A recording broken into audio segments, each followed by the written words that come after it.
गृहस्थ हो तो उचित संतानोत्पत्ति के लिए भगवत प्रार्थना से युक्त होकर, हे करुणा निधान, मैं आपकी आज्ञा का पालन करने के लिए अपने ब्रह्मचर्य को क्षीण करता हूं।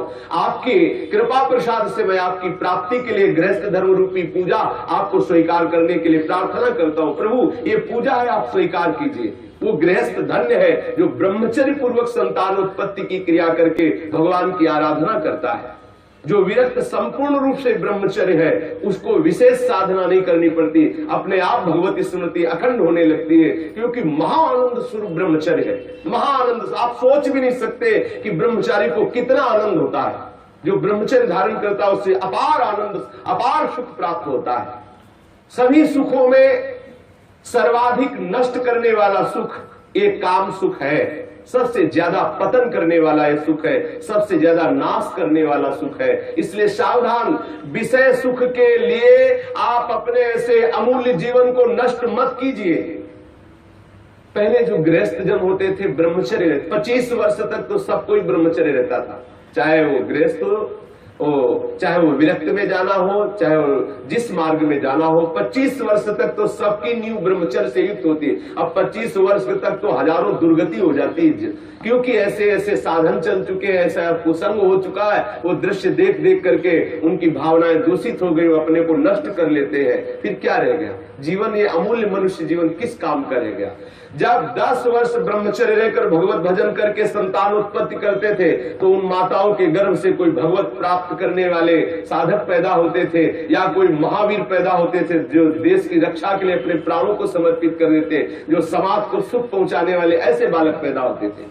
ब्रह्मचर्य के बिना पूर्ण, चाहे गृहस्थ हो चाहे विरक्त हो, कोई भी हो, वो पूर्ण पशु जीवन है, पूर्ण पशु जीवन है। सांसारिक व्यक्ति बनकर के मत अपने जीवन को नष्ट करो। आप अपने हाथों से अपना नाश कर रहे हो।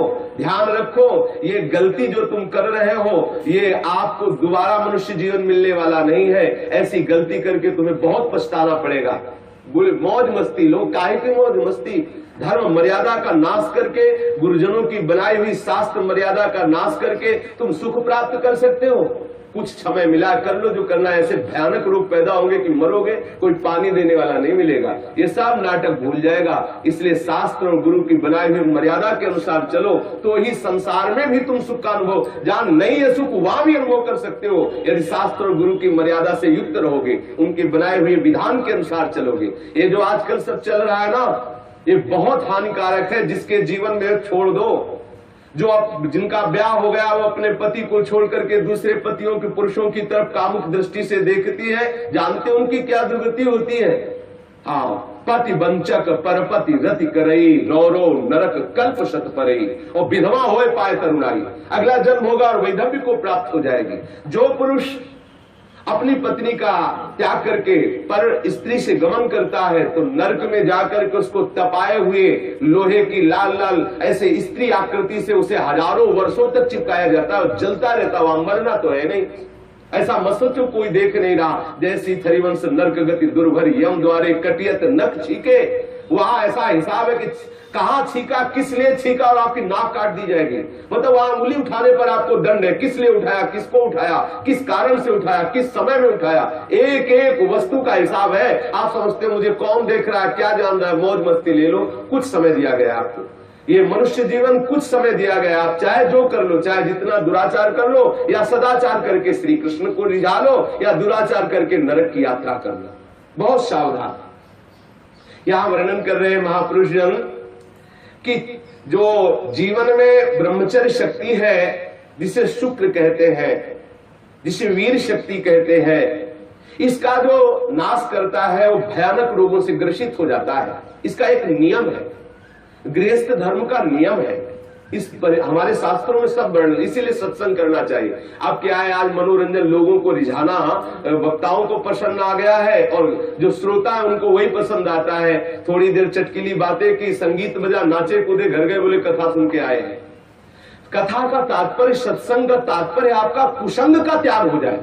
आप जो दुर्गुण दुराचार प्रवृत्तियों में रत है, उनका त्याग हो जाए, उससे सत्संग। मानो सत्संग सुन के आए तो आपको थोड़ी देर तो खो जाना चाहिए।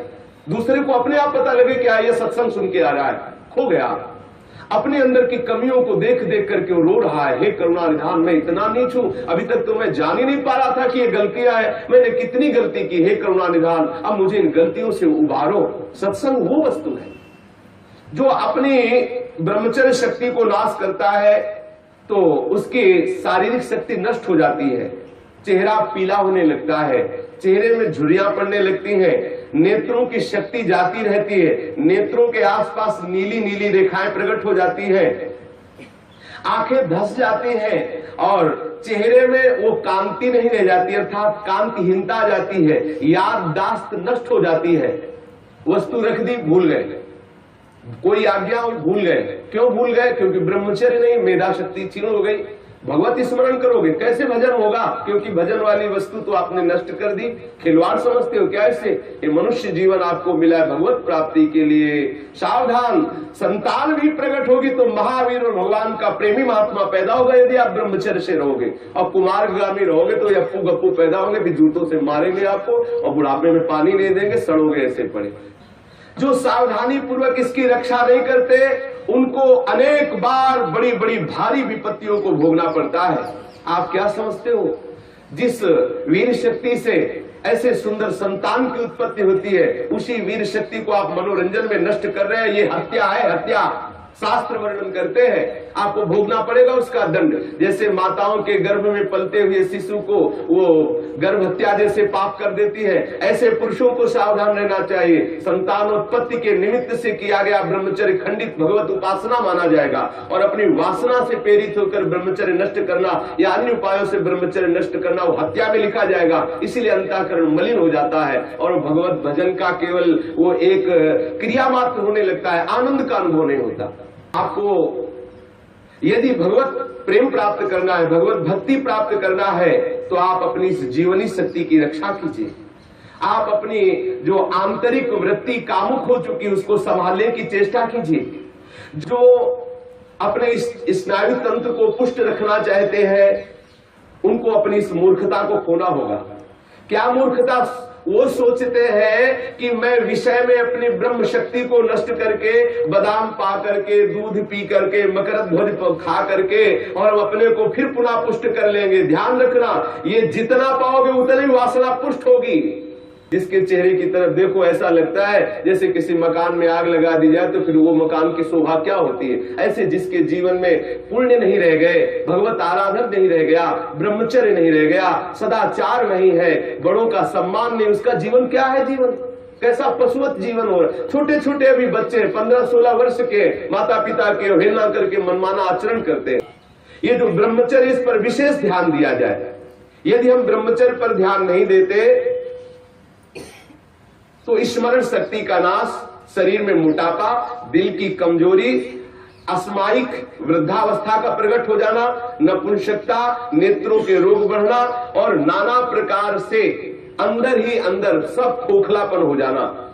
ऊपर से हष्ट पुष्ट दिखाई देंगे लेकिन अंदर से पूरी शक्ति का नाश हो जाने के कारण वो मूर्ख हो जाते हैं।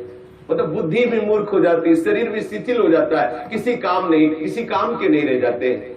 ये मत समझो कि इतना ही सुख है, यहां तो सुख है ही नहीं। ये जो बच्चे, बच्चियां, माताएं, बहनें या पुरुष अपनी वासना का शिकार हो चुके हुए हैं, उनको खेद करना चाहिए बात सुनकर और सावधानी पूर्वक आगे बढ़ना चाहिए परमार्थ में। गलती का पोषण नहीं करना चाहिए। आज हमारी ऐसी बेईमानी है कि हम अंदर की इन गलतियों को छुपाते हैं और थोड़ा सा भी गुण होगा तो उसका प्रचार करने लगते हैं। अंदर की गलतियों को गलती मान करके उनको दूरी किया जाए, चाहे वो बच्चा हो, चाहे वो जवान हो, चाहे बूढ़ा हो।